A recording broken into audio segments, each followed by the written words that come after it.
मशरिक news के नाजरीन आदाब। दिन भर की अहम खबरें। अयोध्या पर सुप्रीम फैसला, मुतनाज़ा अराजी पर मंदिर की तामीर हो, मस्जिद के लिए 5 एकड़ ज़मीन मिले। फैसले से मुस्लिम पर्सनल लॉ बोर्ड गैर मुतमईन, नजरसानी की दरखास्त की जा सकती है। घोड़े की उसके दूसरी कम्युनिटी को दे देना, ये हमारे समझ में इंसाफ नहीं है। सुप्रीम कोर्ट के फैसला पर मोदी ने कहा, ये किसी की हार जीत नहीं है, उन्होंने मुल्क से किया खिताब। फैसला पर भड़क गए ओवैसी, हमें खैरात की जरूरत नहीं, मस्जिद का सौदा नहीं कर सकते। लोगों का रद्द अमल आया सामने। उड़ीसा में साइक्लोन बुलबुल का कहर, भारी बारिश और तूफान से उखड़ गए बिजली के खंभे और दरख्त। खबरें तफसील से। सियासी तौर से बेहद हसास तनाज़ा पर आखिरकार सुप्रीम फैसला आ ही गया।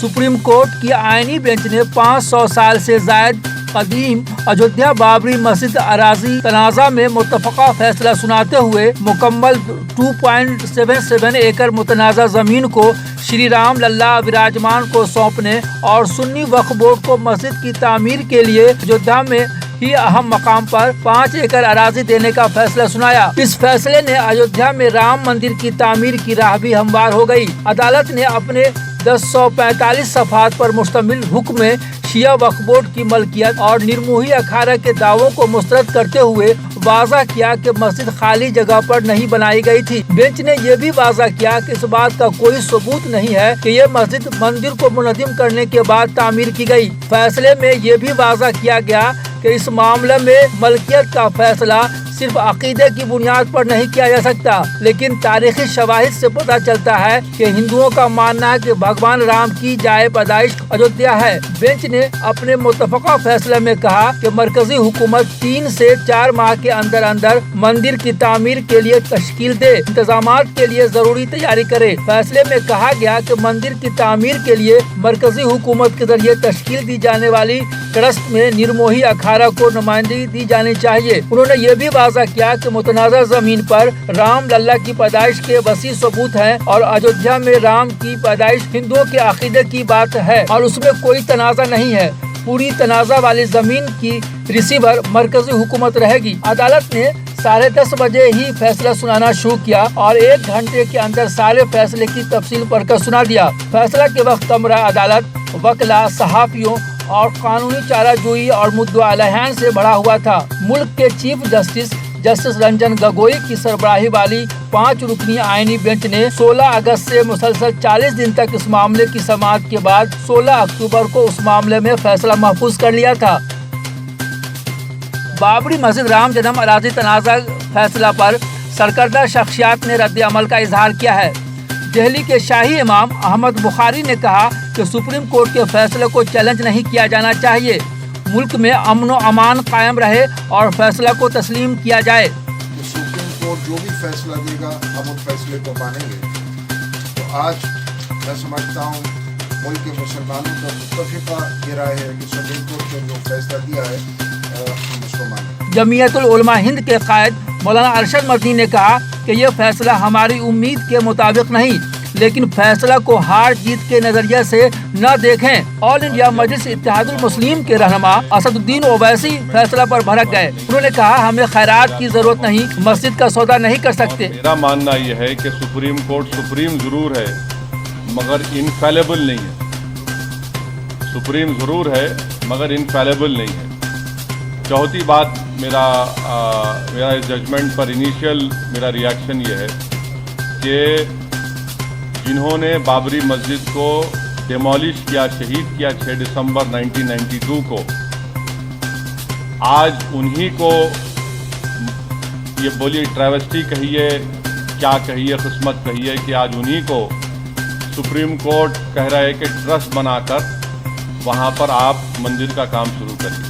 मुस्लिम पर्सनल लॉ बोर्ड के कमाल फारूकी ने कहा, बताया गया ना, तो मैंने आपको बतलाया ना कि इसके बदले में हमको 100 करोड़ जमीन भी देते कोई फायदा नहीं है। हमारी तो 67 एकड़ जमीन ऑलरेडी एक्वायर की हुई है, तो हमको दान में क्या दे रहे हैं वो? हमारी 67 एकड़ जमीन लेने के बाद 5 एकड़ जमीन आप ले रहे हैं, ये कहाँ का इंसाफ? कांग्रेस के सदर राहुल गांधी ने कहा कि अयोध्या मामले में सुप्रीम कोर्ट ने अपना फैसला दे दिया है और अब अहले वतन को उसका एहतराम करते हुए बाहमी खैर सगाली और भाईचारा बरकरार रखते हुए अपनी रवायत की पासदारी करनी है।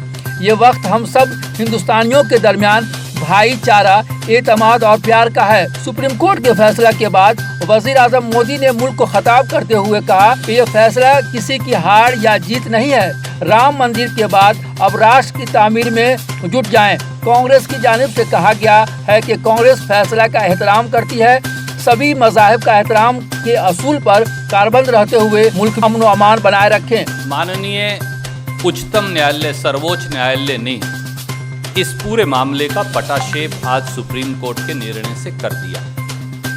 मुझे लगता है ये मामला किसी व्यक्ति विशेष, समूह या दल को श्रेय देने का है ही नहीं। जैसा मैंने कहा, सुप्रीम कोर्ट ने आस्था और विश्वास का सम्मान किया है। All India personal law board ने अयोध्या मामला में सुप्रीम कोर्ट के फैसले का एहतराम किया है, लेकिन साथ ही ये भी कहा है कि वो उससे पूरी तरह मुतमईन नहीं है। पर्सनल लॉ बोर्ड के जनरल सेक्रेटरी और एडवोकेट जफर याब जिलानी ने प्रेस कॉन्फ्रेंस में कहा, लेकिन हमारा प्रपोजल है ये, क्योंकि इसमें फाइंडिंग जो है इस पॉइंट पर ख़ास तौर से वो बहुत ही हम समझते हैं अनजस्ट है। लेकिन सुप्रीम कोर्ट का जजमेंट, इसके हम हमेशा से कहते रहे हैं कि हम रेस्पेक्ट करते हैं इसकी, और पूरे मुल्क के अवाम से यही अपील करते हैं कि वो पीस और ट्रैंक्विलिटी को मेंटेन रखें।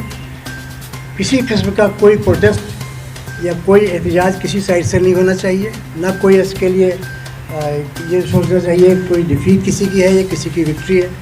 तो that we have always said and today also we reiterate it, and whatever legal course is possible that we will adopt. We are specially dissatisfied with some findings of the Honorable Supreme Court, which we have just heard. But after going through the judgment, we will clarify those things in detail. So today, I can only say that judgment is not satisfactory and is not as per our expectations. We are not satisfied with it. नहीं, मैं नहीं कह रहा हूँ, मैं कह रहा हूँ कि वो मुल्क का जो सेकुलर फैब्रिक है, उसके लिए कुछ ऑब्जर्वेशन बहुत यूजफुल हैं। जैसे 1971 के एक्ट को उन्होंने बहुत तारीफ़ की, जो 1971 का 300 वर्षिप एक्ट है, 91 का जो एक्ट है, जो इसका हमें अंदेशा था। धवन साहब ने बहुत स्ट्रांगली आर्ग्यू किया था कि आपके जजमेंट से वो कमज़ोर न पड़ जाए, तो कोर्ट ने, चीफ जस्टिस साहब ने जो पोर्शन सुनाए उसमें उसको स्ट्रेंथन किया है। तो ये चीज़ें हैं जो उन्होंने ये भी कहा है कि किसी एक कम्युनिटी का बिलीफ दूसरी कम्युनिटी से सुपीरियर नहीं है। हमारे देश में इक्वलिटी है। देखिए, मैं सबसे पहला पॉइंट तो मैंने आपसे कहा ना कि उन्होंने सूट नंबर 4 को भी लिमिटेशन से बाहर नहीं माना, पार्टली डिक्री किया। और आउटर कोर्ट यार्ड के बारे में हमें ग्रीवांस नहीं है, चूँकि आउटर कोर्ट यार्ड का चबूतरा एग्जिस्ट कर रहा था। इनर कोर्ट यार्ड के बारे में उन्होंने ये कहा कि इनर कोर्ट यार्ड में भी चूँकि मुसलमानों का कब्ज़ा 1857 के पहले का एविडेंस नहीं है, जो हमारे ख्याल से जो एविडेंस उन्होंने यूज़ की है वो सब रेफ़र कर रही मस्जिद को, और उस मस्जिद में कोई पूजा पाठ का जिक्र उसमें नहीं है। हिंदुओं की आस्था के ताल्लुक से वही एविडेंस तो मुसलमानों की मस्जिद शो कर रही। तो जब मस्जिद का एग्जिस्टेंस है और मस्जिद किसी और काम के लिए नहीं, ये खुद उन्होंने माना है कि हाँ 16 दिसंबर तक नमाज हुई। उन्होंने माना है कि इस मस्जिद का में सरेंडर नहीं किया गया था, मस्जिद को अबंडन नहीं किया गया था। तो भाई जब मस्जिद है तो नमाज वहाँ तो होगी। तो जब मस्जिद में नमाज हो रही तो उसको दूसरी कम्युनिटी को दे देना, ये हमारे समझ में इंसाफ नहीं है। मस्जिद का कोई बदल नहीं हो सकता है। हमारी शरीयत के मुताबिक हम मस्जिद किसी को दे नहीं सकते हैं, ना हम उसको गिफ्ट कर सकते हैं, ना हम उसको सेल कर सकते हैं। कोर्ट का फैसला जो है जो होगा माना जाएगा। हमने आपसे पहले बताया कि मस्जिद की कोई कीमत नहीं, मस्जिद को फ़रोख्त नहीं किया जा सकता, हमारी मिल्कियत नहीं, मिल्कियत अल्लाह ताला की होती है। लिहाजा उसके बदले में कोई चीज़ देना, 5 करोड़ के 500 करोड़ ज़मीन की भी कोई वैल्यू नहीं। लेकिन जहाँ उनका कब्ज़ा नहीं था, माना गया है कि 1949 में मूर्तियाँ रखी गई, जाहिर है वो हाई कोर्ट ने माना था। तो ये सब मानने के बाद भी ज़मीन उनको पूरी दे देना, ये हमारे लिहाज से जस्ट नहीं है। आज बस इतना ही। मशरिक न्यूज के नाज़रीन, शब बखैर।